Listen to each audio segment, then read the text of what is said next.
6 o'clock, let's call the meeting to order. Call the roll. Bolt. Here. Gillum. Here. Harrod. Here. Finley. Here. Rutherford. Here. Seaborn. Here. And Salter. Here. Have a quorum. Please stand and join me in the Lord's Prayer. Our Father, who art in heaven, hallowed be thy name.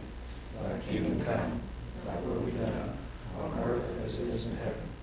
Give us this day our daily bread, and forgive us our trespasses, as we forgive those who trespass against us. Lead us not into temptation, deliver us from evil. Thine is the kingdom, power, and glory forever. Amen. and the flag salute. Attention, position, pledge.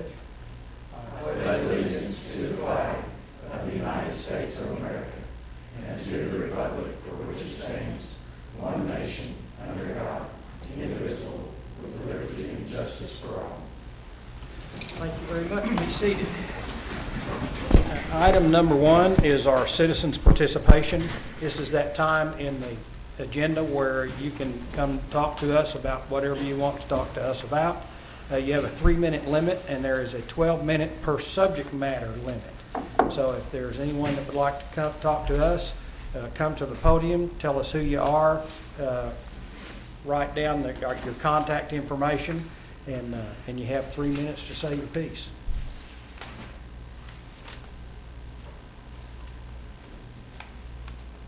Hello, my name is Jennifer Wolliver.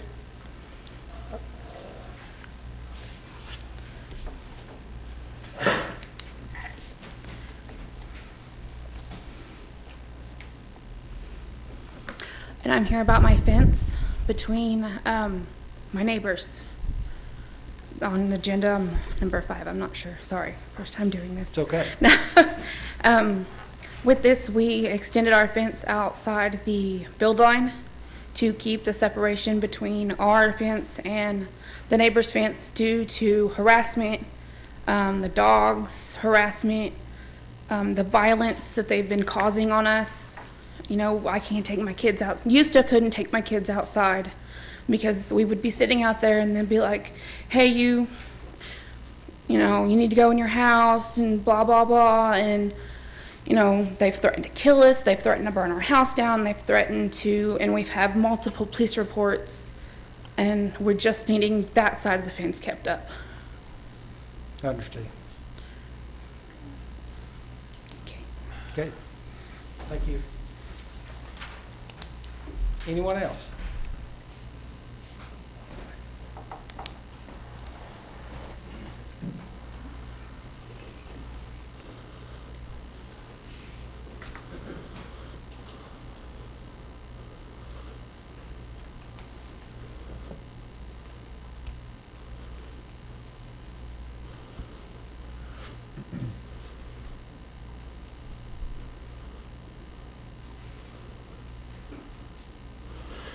My name is Rob Morris.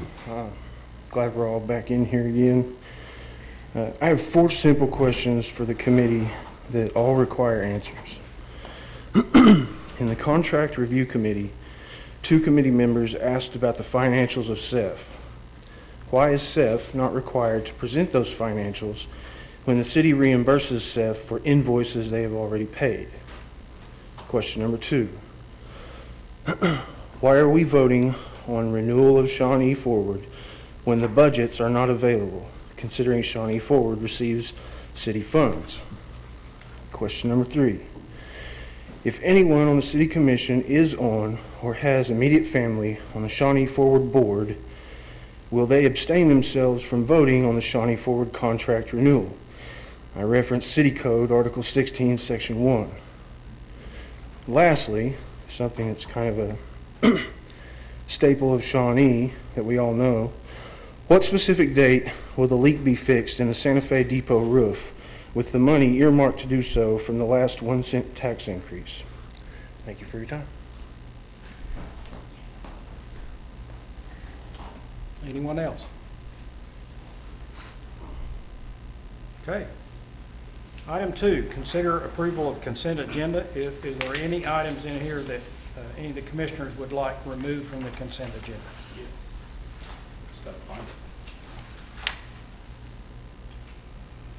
It's 3B.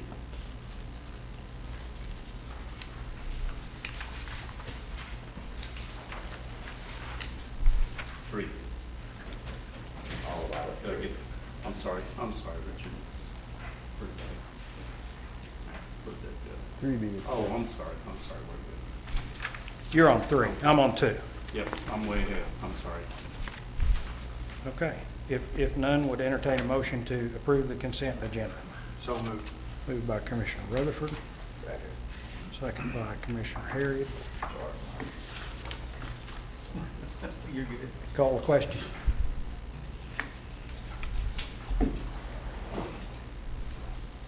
Motion carries 7-0. Item 3, consideration and possible action to approve community service contract review committee recommendations for fiscal year 2020 and 2021. These were all, just in the way of information, it's not perfectly clear. These were all renewed at 90% of the request. And the theory among, or the discussion among the committee was that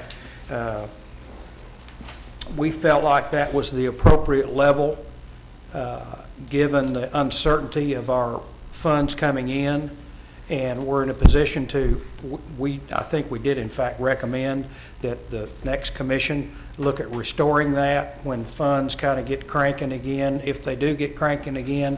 But we did not want to promise people full funding. If for some reason or another we were not going to be able to deliver, then we kind of hung them out to dry. So that's the gist of the discussion.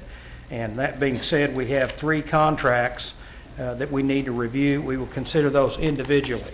So item A, consider renewal of the contract with Central Oklahoma Community Action Agency, Central Oklahoma Transit System for fiscal year 2020-2021.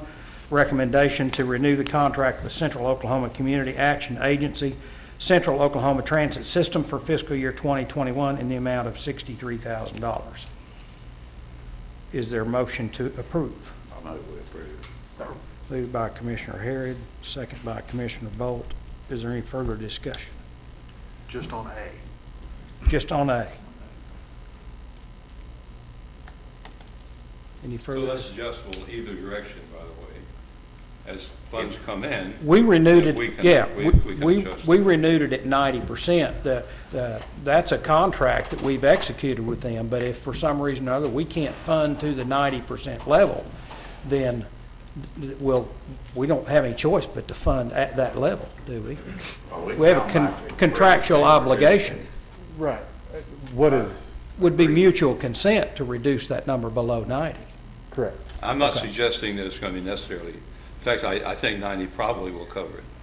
We felt like it would when we looked at it. We had at the time we met, we knew what the receipts were for April, and they were off about 12%, and it looked like they were going to be off about 15% in May, and so we felt like with things Should coming back start on coming it, back it's some for more, the yeah. next fiscal year, and we felt like it would bounce back enough that we could fund to that 90%. In the event it doesn't, then we'll have to sit down and have a discussion with them like any 2 parties to a contract would have if you cannot perform for some reason or another.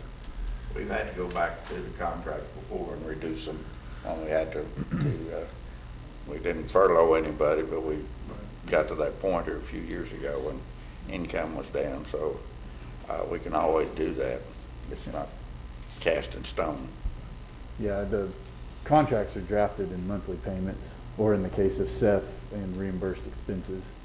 And so it's not going to be an immediate outlay on behalf of the city. Okay. Any other questions? Call the question.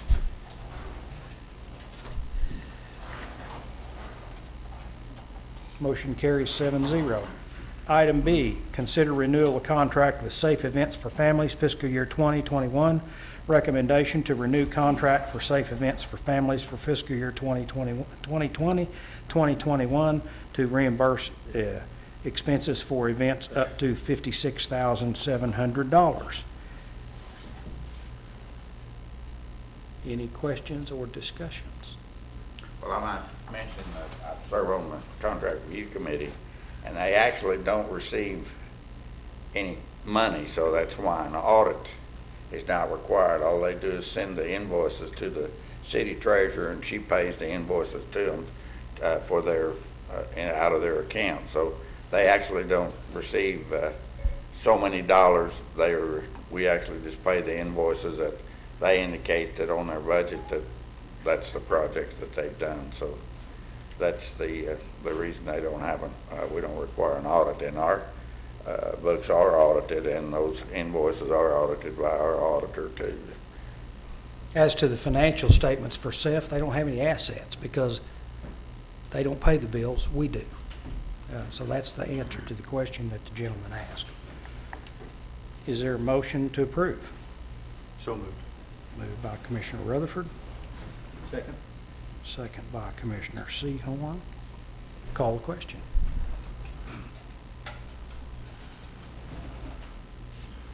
Motion carries 6-0 with one abstention. Item C, consider renewal of contract with Shawnee Forward for fiscal year 2020-2021. Recommendation to renew the contract with Shawnee Forward in the amount of $257,400. Are there any questions or comments or discussion regarding? Well, I would again want to say that also includes the economic development. The economic development funds were established, I don't know how many years ago, in the 1-cent sales tax. And these funds are collected by the city and then forward to economic development. We retain a percentage of those for administration, but the remainder of those are, according to the vote of the people, go to economic development, and we contract with Shawnee Economic Development, and who's now a part of Shawnee Forward.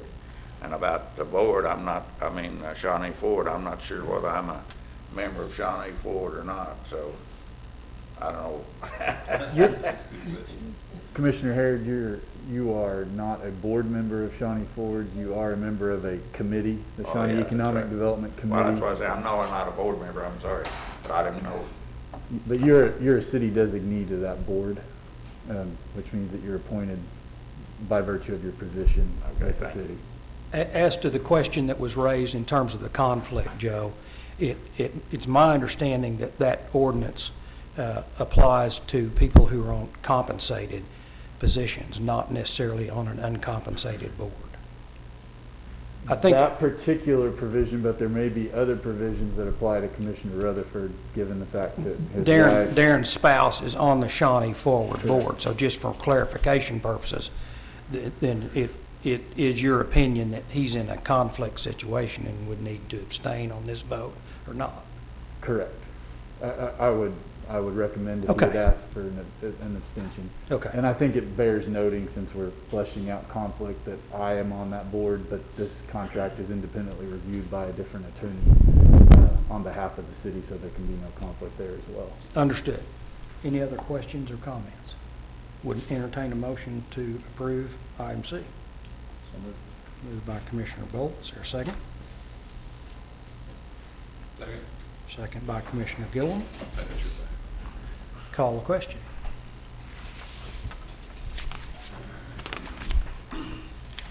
Motion carries 6-0 with one abstention. Thank you very much. Item 4, public hearing, fiscal year 2021 budget. We were postponed because the public notice that's required didn't make the newspaper. So we will be scheduling a special meeting for our budget hearing. The date that's been circulated is June 8th. Is that okay with everybody at this point? Yes, sir. So it looks like Monday- it'll be... Monday, June 8th, It'll be 6 p.m. Monday, June 8th for our budget hearing. So item 4 is postponed. Do we need to defer because it's on the budget or because it's on the agenda? Mr. Mayor, no, we won't need to take any action. In fact, we should not take action because the public notice was not proper. Thank you. Item 5, discussion, consideration, possible action on Jennifer Wooliver's appeal of an administrative order regarding the removal of privacy fence located at 809 West Main Street. My understanding, and if I say something, Chance, that you disagree with, or Rebecca that you disagree with, or Joe that you disagree with, this was an appeal that was filed by the Woolivers.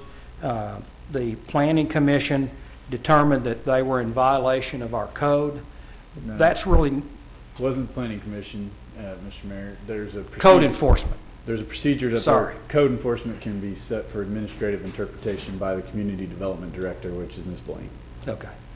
They were found to be in violation of our city code, building codes. And city building codes are tantamount to statute. So our question, and when she filed for an appeal, and that makes this board the hearing board. We don't have the ability under these circumstances to grant a waiver. We're to determine whether or not she is in violation of whatever code is out there, whether we agree with it or not.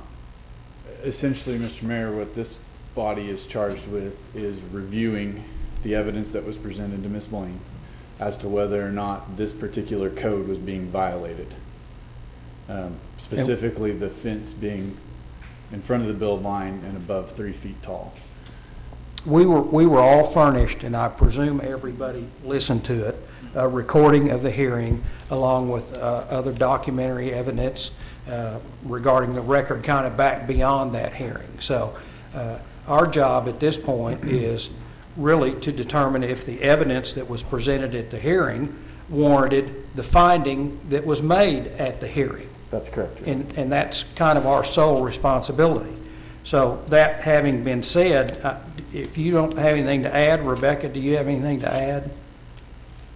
How tall is this fence, by the way? Looks to be more like about 8 feet. It's 6 foot. 6 foot. Pardon me? 6 foot. 6 foot? Yes. Okay. I drove by it at a distance. And the exact statute is what now? The backyard, 6 foot is okay, but in the front yard it's not? Is that correct? It's too close to the street. So the front build line is 25 feet, typically for single family. So the front of the house forward, our code says needs to be a 3 foot height max or less. And it also cannot be an opaque fence.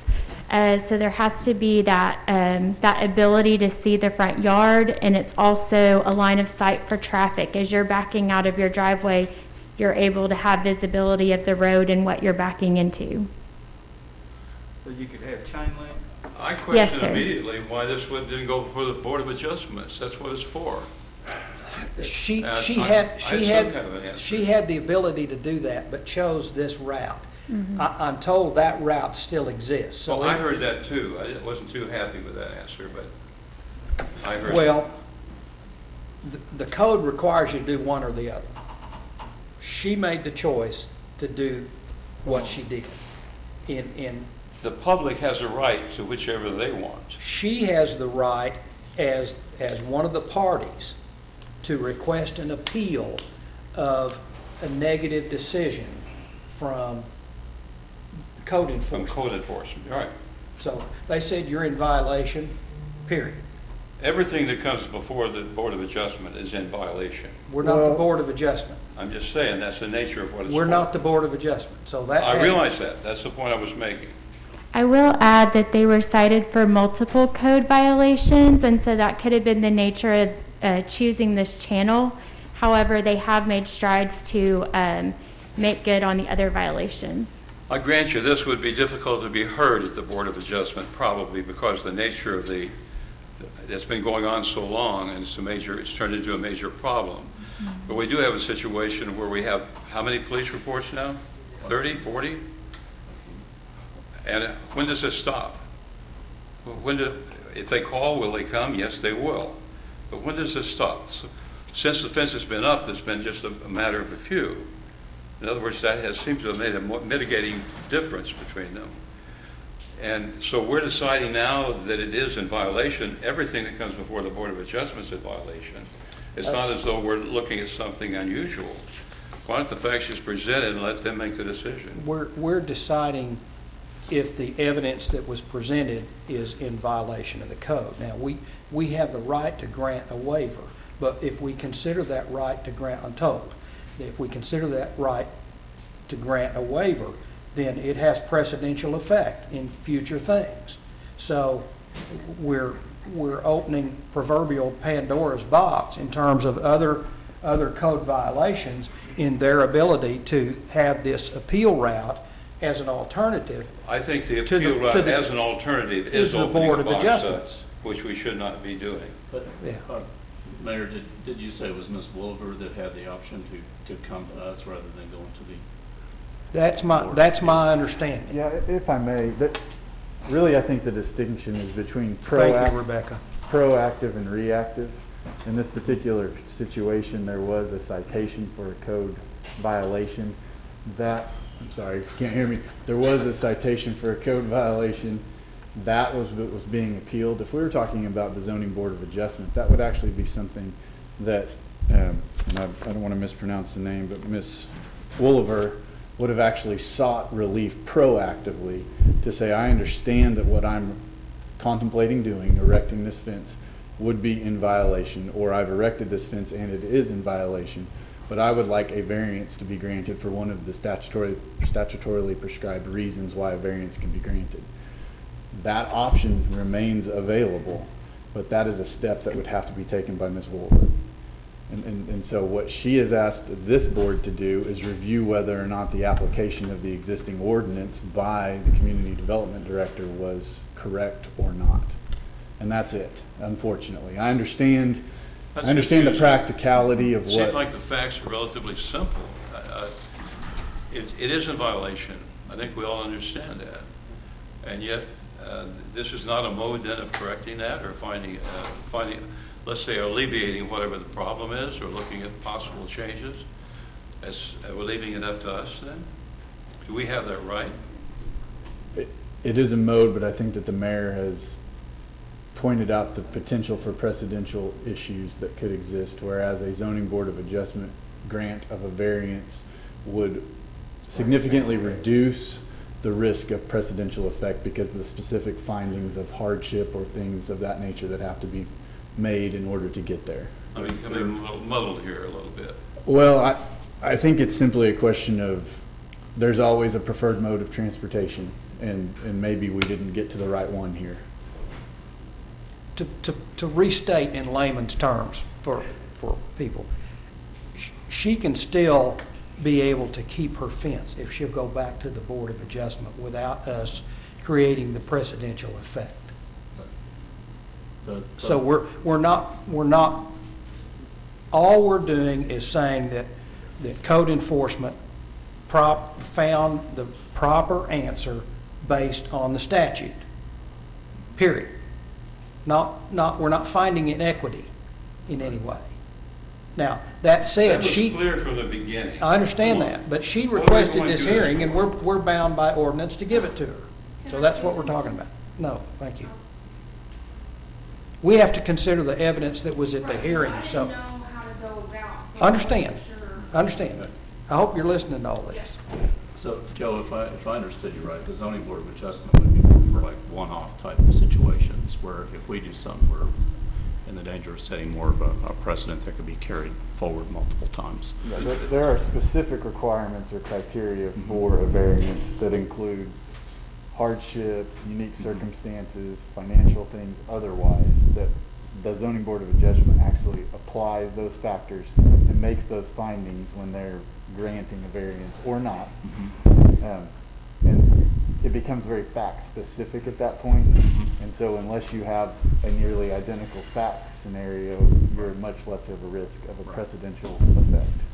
And regardless of the findings Could of you this meeting, Ms. Willover will explain what he just will said? still have that option She will have that option. to go back to and start again, but with the zoning board of adjustment and appeal to them for a decision. Yes, and in the event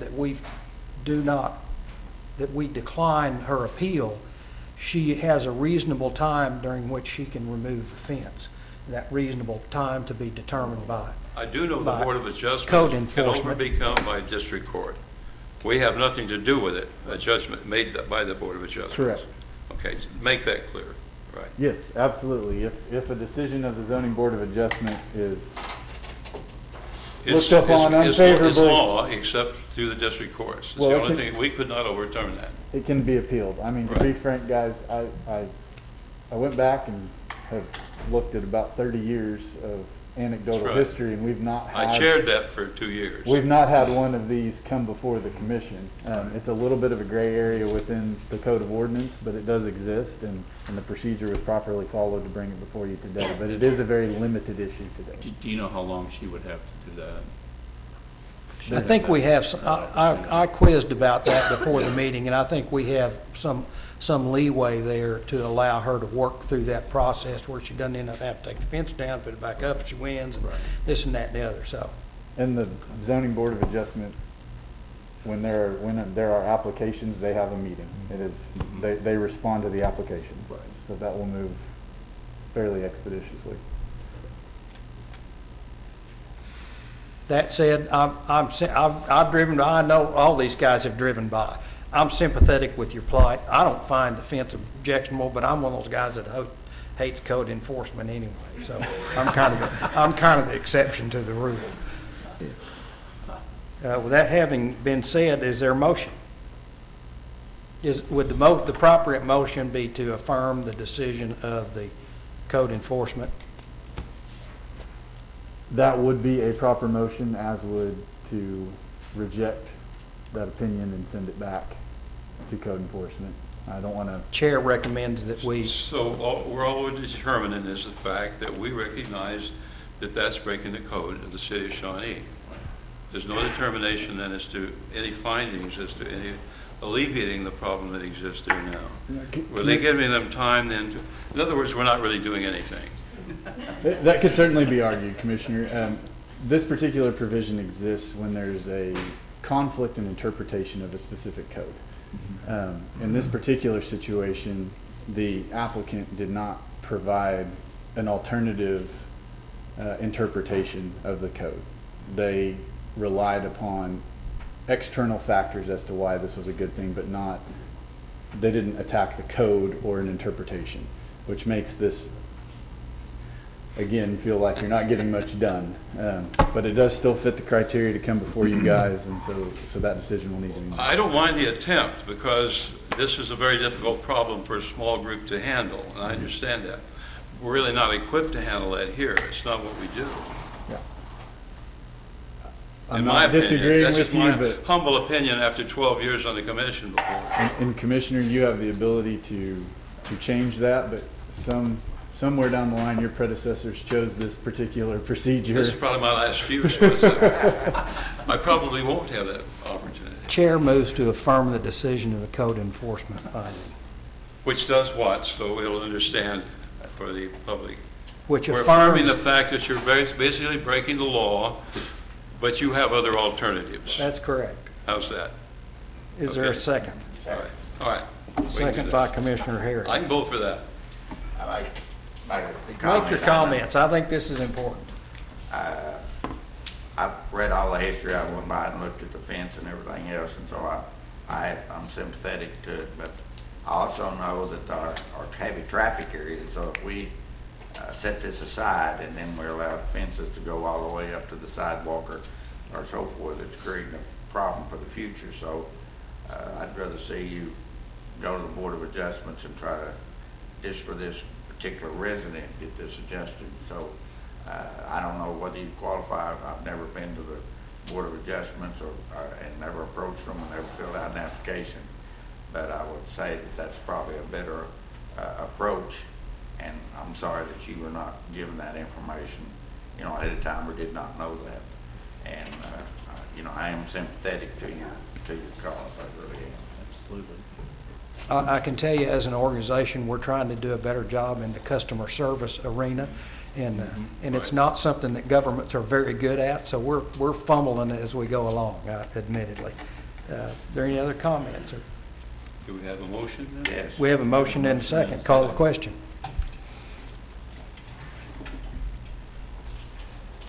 Motion carries 7-0. Thank you very much, and I'm sorry for that finding, but you have alternatives. Item 6, consideration of approval of a replat of Shawnee Auto Mall Lot 2, Block 1, and Common Area A, a 10.33 acre property located at Shawnee Mall Drive, east of Kickapoo Street and west of Harrison Avenue. Case number S0320, applicant CEC Inc. Yes. Okay, so these lots are behind what is currently Joe Cooper Chevy and Cadillac and Joe Cooper Ford. Essentially, they had 4 lots in a common area A for detention. They're taking those back 2 lots and combining it into 1 lot so that they can put a large dealership back there. And the detention area is going to remain the same. It's roughly 2.5 acres. And then the 2 old lots were about 4 acres apiece, so that's going to be combined into an 8-acre lot. And we did hear this at the Special Planning Commission meeting last Friday on May 29th, and it was unanimously recommended for approval. You will note in the staff report there were a few conditional items that they have since corrected on the plat, more like housekeeping items so that the Mylar has everything current and correct that the city of Shawnee would require. And with that, staff would recommend straight approval without the conditions, just approval of this item. Any questions of Rebecca? What'd you say that law was gonna be used for? I'm sorry. A new dealership. They're going to move it on. Dodge. Is there a motion? So Move we approve. I'll second. By Commissioner Harrod, second by Commissioner Gillum. Any other discussion? Call the question. Motion carries 7-0. Item 7, consideration of approval of a plat of the preliminary plat of Belmont Park Commercial 2, a .87 acre property located 630 feet of the northeast corner of West Mcarthur Street and Acme Road, case SO 420, applicant J. Bentley Developments, LP. Yes, you guys may remember back on March 4th, you guys entertained a rezoning for this property. It had originally been residential 3, so multifamily district, and they had requested it go to C2 with a conditional use permit for a medical facility. They have kind of an urban farmhouse design on the first building that sits to the west of this property. It's got Edward Jones Investments and J. Bentley Insurance currently there. And so what they're doing is replatting the 250-foot frontage east of the current development to the C2 with a conditional use permit. They have a dentist that's interested in going there. And so the back portion's going to remain R3. That was heard back in 2018 when they had a plan to have 19 duplexes on that property. It is in line with our 2040 comprehensive plan, and staff does recommend approval, as well as Planning Commission recommended unanimous approval of this item. Any questions of Rebecca? Would entertain a motion. So moved. Moved by Commissioner Gillum, I assume to approve. Second by Commissioner Bolt. Call the question. Motion carries 7-0. Item 8, consideration of approval of a replat of the final plat of Belmont Park Commercial 2, a .87 acre property located 630 feet east of northeast corner of West Mcarthur Street and Acme Road, case number SO 520, applicant J. Bentley. And I have nothing to add except that it would be good. Move to approve. Moved by Commissioner Gillum. Is there a second? Second. Second by Commissioner Bolt. Call the question.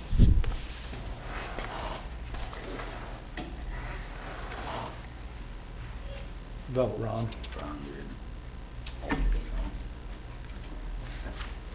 Motion carries 7-0. Item 9, consideration of approval of a preliminary plat for Wildwood Addition, formerly Woodsong Section 3, a 23.88 acre property located on East 45th Street, east of Harrison Avenue, and west of Bryan Street, case SO 620, applicant Salazar Homes. Yes, and this was heard before you all last June, but it was under the name Woodsong Section 3, as it's adjacent to Woodsong and Woodsong Gardens there on 45th Street. There was a requested name change by the original developer to the current developer, which they were happy to comply with. And so this preliminary plat is nothing but a name change and good housekeeping, that we would reapprove that. So when we look back in records, we have both the prelim and the final under the new name Wildwood. Any questions? It's a good deal. Would entertain a motion. Second. Holt, second by Gillum. Call the question. Vote, Ron. Motion carries 7-0. Is there any new business? No new business, sir. Commissioner comments? Start done here? Sure. Oh. We did backwards last time, didn't we? There we go. Here we go. You wanna go, Ben? No, go ahead. Okay. Hey, I don't have a whole lot to say. I was out the lake this weekend, and holy cow, was it busy out there. And a lot of that was Darren's wife stirring that up. But man, that is a busy place. That's a great resource for our community. And it was so nice to see so many people out there using that. I noticed the expo was packed also, a big event out there. That was nice to see. There's a lot going on in the world right now. We all know, we all read the paper, you can't turn TV on and see anything else. I would just, let's just all be kind and respectful to each other and try, our hardest to work together. We get so much more done if we work together and treat each other the way we want to be treated. So, that's just, I think, just a good rule of thumb every day. That's probably all I got. I'll pass it down to Ron. Well, they're driving down Louisa again, 50 miles an hour, so apparently this regression has kind of slowed down a little. We need to remember that it's necessary to take care of ourselves and take care of our neighbors. And I'm not wearing a mask, none of us are up here, but we're breathing into open space a long ways from y'all, if I can say it that way. I think it's still pretty necessary. Anytime around a crowd, you're going to probably see me put this back on unless I can sneak out separately and quietly. So we're coming out of it, and thank God we are. We are experiencing some difficult times, though, with our situation regarding the race riots that seem to be going on. It's not simply the situation of the very heinous action towards that one by the officer that we all saw. We hope we never see anything like that again, but we do know that in our hearts, I'm not prejudiced, and I believe you are either. I think we've come an awful long ways with our race relations, I should say, in this country, and I hope we can carry this on through and get through this quietly, get it calmed down, and return to the lives that hopefully the successes we've had the last 4 or 5 years towards our economy, and put our people back to work so that all the repression that's been going on, emotional activity and problems, can start to right themselves back, because being isolated like this is tough on all of us. And hopefully we're just about out of it. That's mine. To answer one of the other questions that was asked earlier this afternoon by our start a program with, the Shawnee Ford does have an audit. They have an annual audit every year. The city receives that. The board that approves the contracts receives that, and we do go over that audit. So that's an annual deal with them. They're on the same fiscal year that we're on, and that ends June the 30th. So they'll be forthcoming in the next few months with their audit. My comments are, I'm glad to see the USA back in space. And it's been several years getting there, and it's wonderful that our public sector and private sector can work together. And really, I didn't stay up to watch the missed launch, but I did watch the 2 p.m. launch on Sunday, and I also got the word that they had docked 20 hours later, which is an enormous feat by itself. So as a science teacher and someone interested in that and aircrafts and so forth, I was really amazed that they can travel that far in just a few hours and do that. Also, I talked to the chief about the work on the police station. He said they're tearing up stuff, so I hope we get it all put back together. And is our storm sirens all up, or I see one on, or is that an old one that's on the trailer out at the Public Works? Or it's probably all, we have all new Okay. 15 installed. Okay, got all the new ones installed, thank you. And I'm glad that we're back where we can meet and have public input and so forth. I do appreciate the public attendance, and I think it really, really helps for that interaction, so thank you for being here.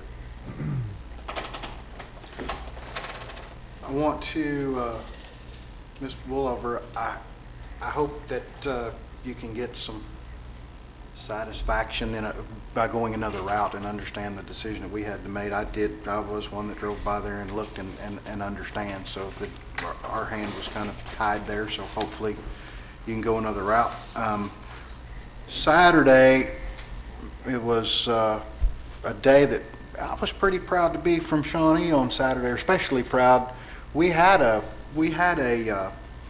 march Saturday that was very peaceful, very well attended, and people, they conducted themselves in a very good manner and got their point across as it should be, with absolutely no violence.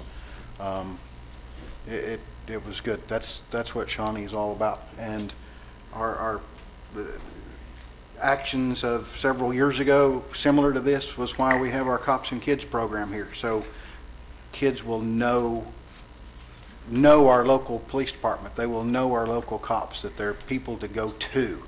I can't speak for the department. I'm just speaking for a few of them that I know that probably would wear a shirt that said, "I'm mad too." So they're us. I mean, our police department, those guys are us and part of the community. So I'm proud to be from Shawnee for how Saturday went. Thank you. Yeah, I'm kind of like Darren with because that group walked right by our businesses and pretty well respect to the police departments. So I was happy the way that turned out, and they represented themselves well, and I think the police department appreciated, that also. The fence, yeah, we feel for you. I think everybody drove by there and looked what was going on, and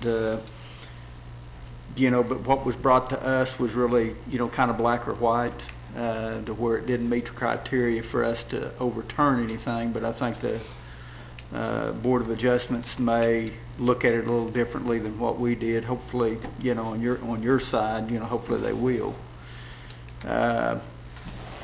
Social media is kind of out of control this time of year, with stuff going on Broadway, stuff on, and I don't pay much attention to that, but hopefully the people that are for election will kind of simmer down a little bit and get their facts right, or stay off of it.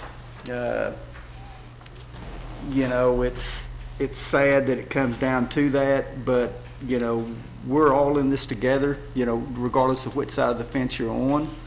And we want everybody to play fair with the facts, otherwise stay off of it. That's all I got. Well, it's certainly good to get back together. Just a few days, it'll be 3 months, and all cooped up and getting out and seeing the public. And I will also make a comment about the fence. I drove by also, and hopefully you can get with Rebecca and get a date set for the zoning commission, and we can go from there. Thank you. I hope you all understand that every one of these people up here, I know personally, and I know they work very hard to get the right answer. And it breaks our heart when the right answer is not the fair answer. And this is one of those circumstances. And that having been said, I would echo what Mark and Darren said about this is a good place to live. And I know we're just dumb Okies, but it doesn't take us too long to figure out who's in the right and who's in the wrong, and what's fair and what's not. And I think the way that it's been handled in Shawnee makes me proud as well. As to the comments, back to Mark on social media, I don't have a dog in this fight. I'm not running for re-election, but I do think it's important that the facts get out there and that they be understood. And social media is replete with people that say, well, the Broadway thing's going to come up. Just to let you all know that Chance sent a letter to Avitas Foundation in April telling them that the Broadway project was off. Their board acknowledged that letter, and they since have allocated those funds somewhere else. So it ain't coming back. So you can put that to rest. There also has been a lot of discussion and implication, I think, by commission or omission, that Avitas is somehow trying to run things. We apply for grants to Avitas just like everyone else that applies for grants to Avitas. Since 2014, they've awarded us $3,800,000 directly to the city of Shawnee for various things, including the splash pad, the swimming pool, sidewalks, and I can go on and on and on. So if you want to go out there and beat up on Avitas, just be aware of the people that you're beating up on and the good that they do, not only to us, but in this community at large. They've granted over $2 million to the Shawnee Public Schools during this same period of time. They granted $35 million for the addition to the hospital out there. And if you think that economic development people that are looking at a place to locate their business don't think about health care delivery as one of those items which must be checked on the have it side of the sheet, then you're fooling yourself, because it happens every day. And the more items that we can check on the good side of the sheet, the easier it makes Tim's job to get these people to come to Shawnee. So fact of the matter is, they've got to give away $5 million a year approximately. And they don't have to give any of it to the city of Shawnee. We apply just like everybody else. And I, for one, am happy and feel that Shawnee is blessed to have had them as a participant to help move us down the road. And those are my comments. And we are adjourned to the Shawnee Airport Authority agenda. And would consider a motion to approve the consent agenda. Second. Moved by Commissioner Harrod, second by Commissioner Gillum. Call the question.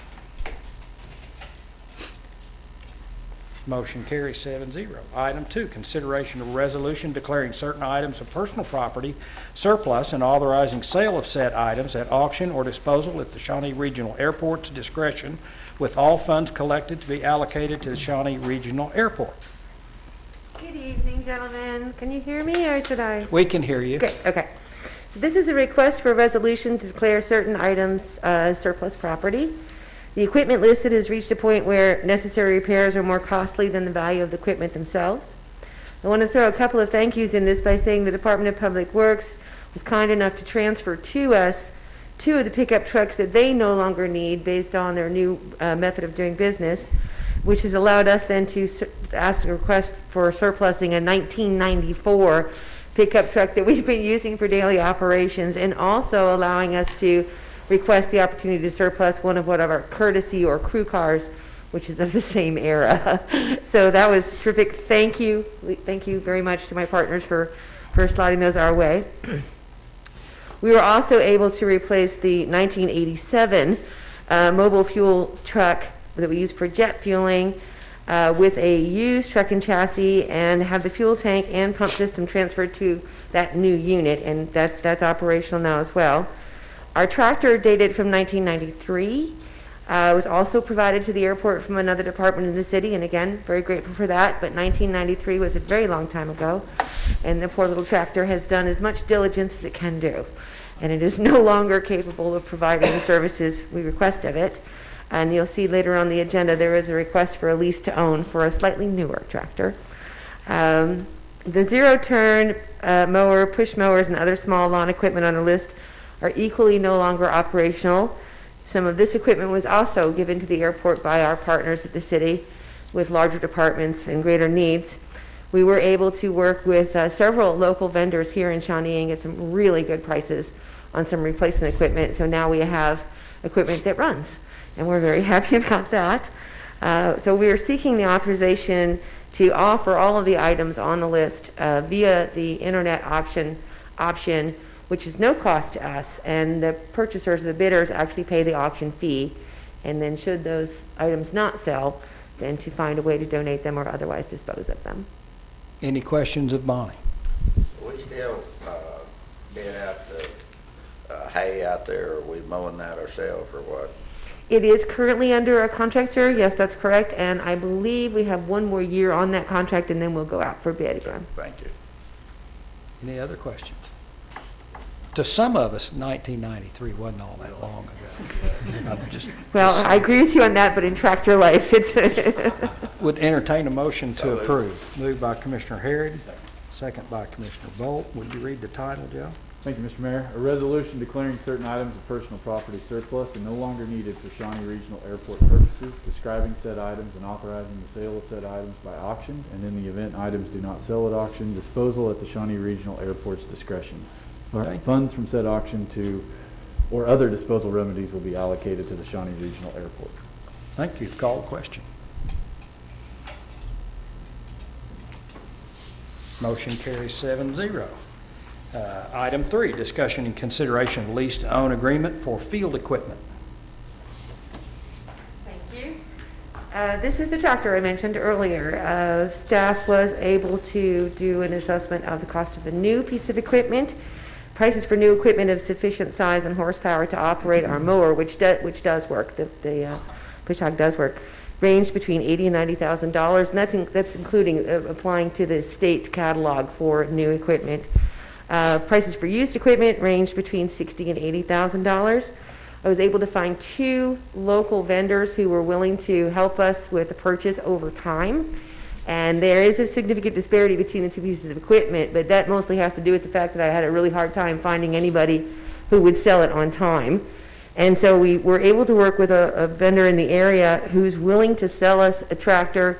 It is used, but it is of sufficient size and horsepower to operate our mower. For the total price of $40,000, but they're going to allow us to buy it at $2,000 a month. So we'll be able to balance some of our revenues with our costs. And it will help us with our about 300 acres of grass that we do cut that we need to have the larger scale mowers for. We use the smaller ones for around the terminal buildings, around the hangars. We do donuts around all the taxiway lights with the zero turn. But then we have what I call the North Wilderness and all those areas that do require the large scale tractor to pull the existing mower. So this is a request for an agreement with a local vendor to purchase it over time. Any questions of Bonnie? How many hours is on the tractor? I do not know that right now, sir. I can look up in the lease agreement and see if they gave us specifically the number of hours on it. How big a tractor is it? That I can tell you. It's a mid-size John Deere.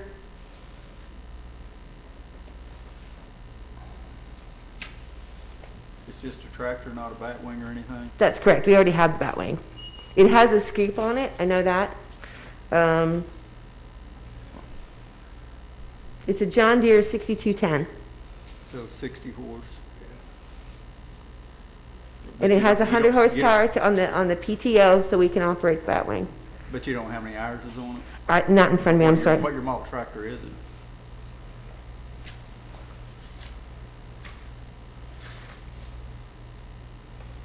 I'm gonna say it's in the late 90s, but I'd have to look in the lease agreement. I'm sorry, I should have been better prepared for that question.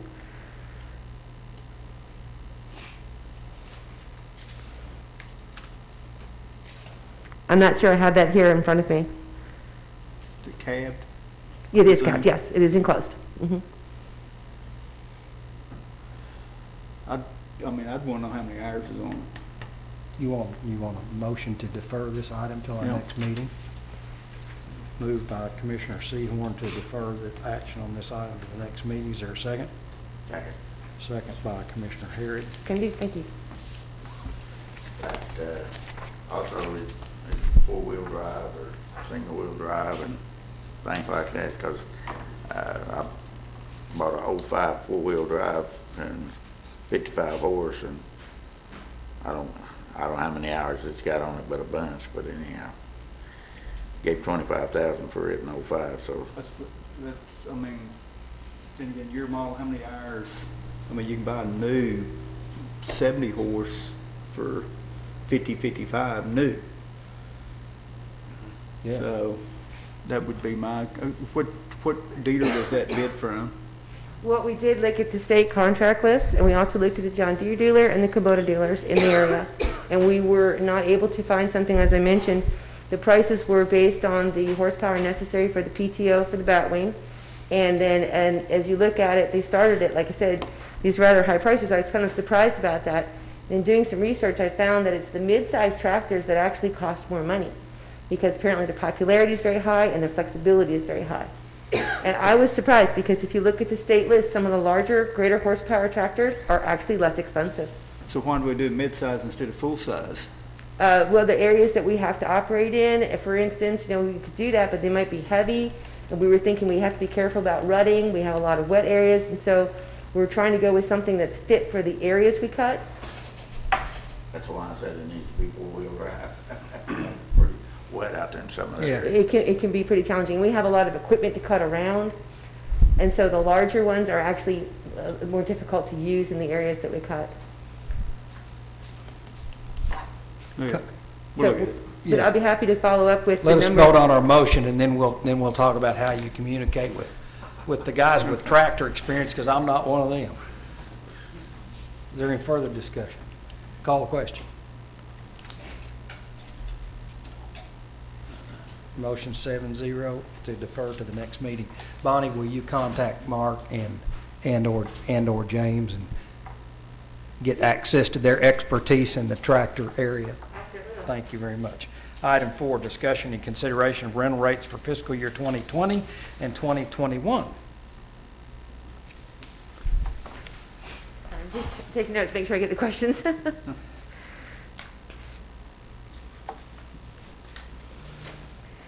You may recall that we came before this body in 2018 to establish a lease policy for establishing lease rates and development procedures for properties at the airport. And in that policy, we calculate the rate changes each year at the end of the fiscal year to put a new rate in for the next fiscal year.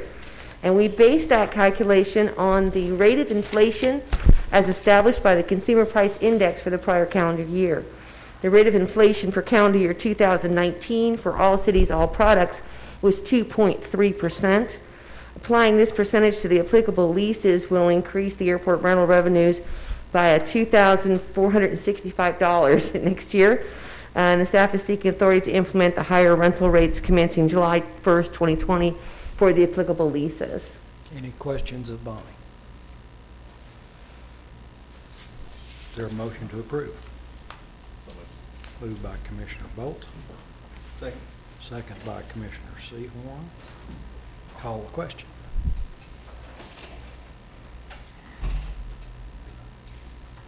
Motion carries 7-0.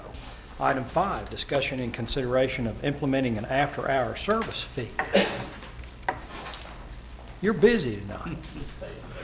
Trying to set a record. Staff routinely receives requests to provide what we refer to as line and terminal services outside of our normal business hours, which are 8 a.m. to 5 p.m. 7 days a week, and sometimes even on holidays.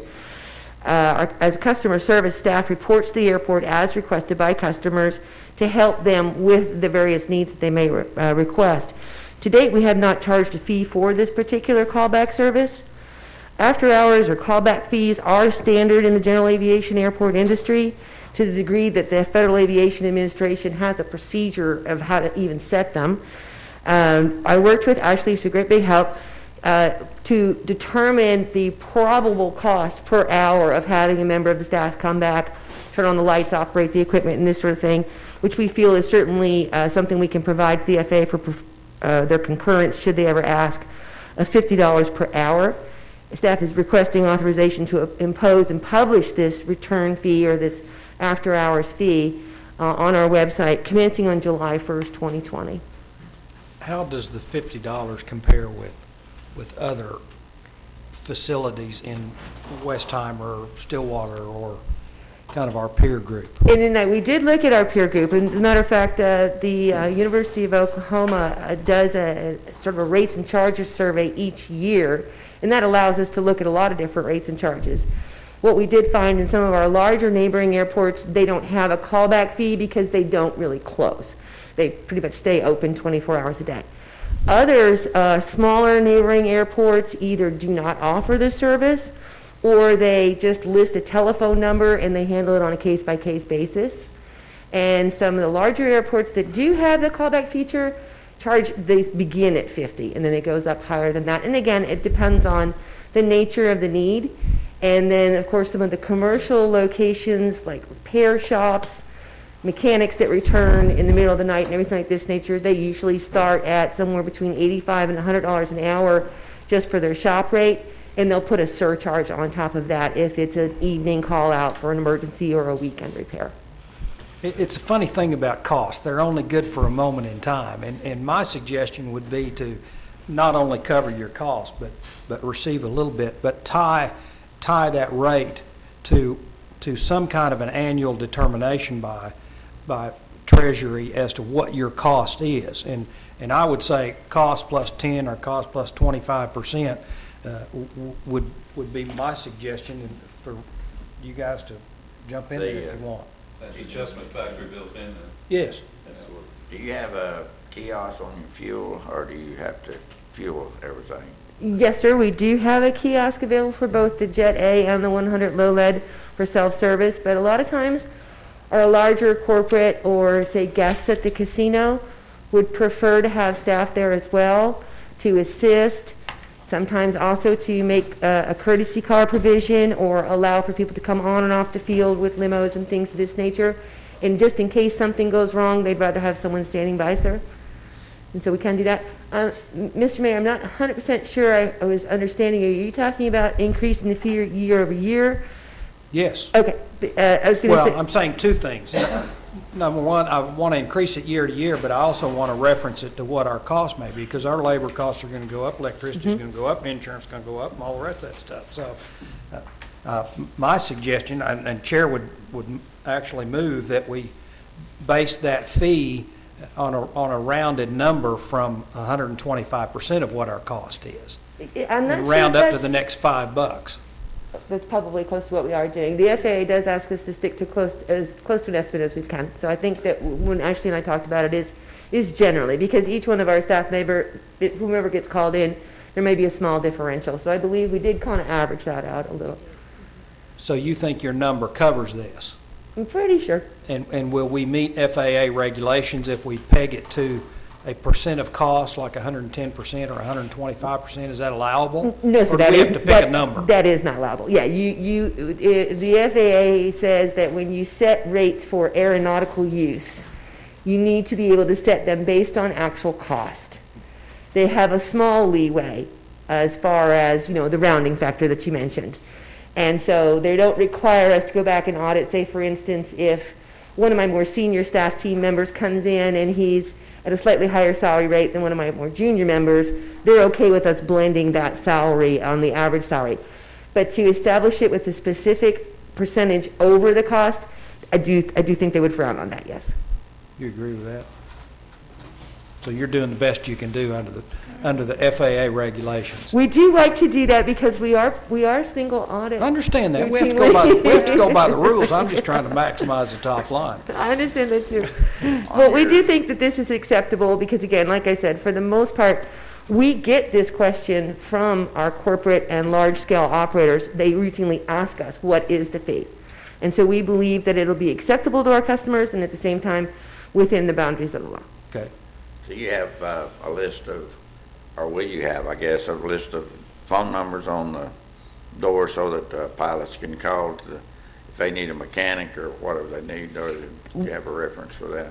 As a matter of fact, yes, sir, we have it on our website, we have it on our outgoing phone messages, we have it on a variety of pilot websites, and it happens to be my personal cell phone number, so they can get a hold of somebody, and I can get them in touch with whatever services they need. Well, I can tell you, as a pilot, the only time I'd land and would need some help is when I was in trouble, if I was headed somewhere. So it's good to have that information. I know the FAA has it on their logs and information, That's but correct, yeah. still it needs to be where they can find it when they land. I'm happy to let you know that we have 3 certified repair stations at the Shawnee Regional Airport now. And so we can offer any of those 3 services, whether it's fixed wing, helicopter, or otherwise, so. Chair withdraws its motion and recommends that we approve staff recommendation. Moved by Commissioner Harrod, second Second. by Commissioner Rutherford. Call the question.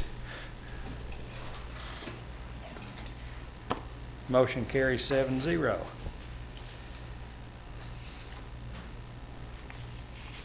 Is that it? No, item 6, discussion and consideration of lost my place. Revised standard non-commercial hangar lease agreements and authorize staff to execute standard non-commercial leases for fiscal year 2020, 2021. That is hard for me to say for some reason or another. Go ahead. I told you I was trying to set a record, and we've been Too very many busy over the time, so. Many thanks also to the members of the Airport Advisory Board who helped put a lot of these things together and to get us to this stage through Zoom and other more flexible methods than usual. Over time, we have created several, I shall call them iterations or slight amendments to the non-commercial hangar lease that we issue to T-hangar and bulk hangar tenants. They're small, but in some cases significant. We have a new set of airport minimum standards that this body approved in 2019. And what we tried to do was to draft a new standard lease that incorporates those minimum standards both by reference and directly in the lease language itself on certain specific items. The draft of this lease was reviewed first by our insurance underwriters to make sure that we were covering all bases that they were comfortable with. Then the city attorney helped, thank you, Joe. City manager, thank you, Chance. And then the Airport Advisory Board reviewed it as well. And we've come up with a new sort of standard lease language that we would apply to all of our T-hangars and spaces and bulk hangars. These are the non-commercial, pretty much you get to park your plane here for a fee type of leases. Each year we come to you and ask permission to issue out the leases beginning July 1st, and then as necessary have the city manager execute any that come up in the meantime. So this is sort of a 2-part request, that you approve the new standard form of language and that you authorize the city manager to execute leases for the fiscal year for these standard non-commercial agreements. Questions of Bonnie? I noticed on there you talk about some of the hangars still have water problems. They still have drainage problems or water problems where water still gets into the hangar. That is correct, sir. I've taken some steps to correct that when my partnership with some of the folks from the city have helped me to clear out some of the drainage ditches to make them flow more freely. There is a project I'm working on right now with a local construction company to rehang the gutters on the South T hangars because they were damaged by the storm and they're basically gone now. And to begin to take some of the worst T hangars from their current condition to a more functional condition by literally jackhammering out the sill concrete and replacing the rails. And so it's rather expensive. The first one we're taking on is probably the most damaged, and it's running me right around $6,000 just to have that one door sill addressed. So we're looking at the worst of them and trying to get them improved one at a time. Cash flow. It's all about the cash flow. I point that out to where I had a hangar in a small town, Kansas. If it rains up there, I had to pull my plane out with my 4-wheel drive pickup and put it up with a 4-wheel drive. So we're a lot more fortunate here in having the asphalt and approaches and everything. So you can actually push your plane back here, but you can't up there. So it's really nice. So people need to be blessed by what they have here. We're going to keep trying to make them better.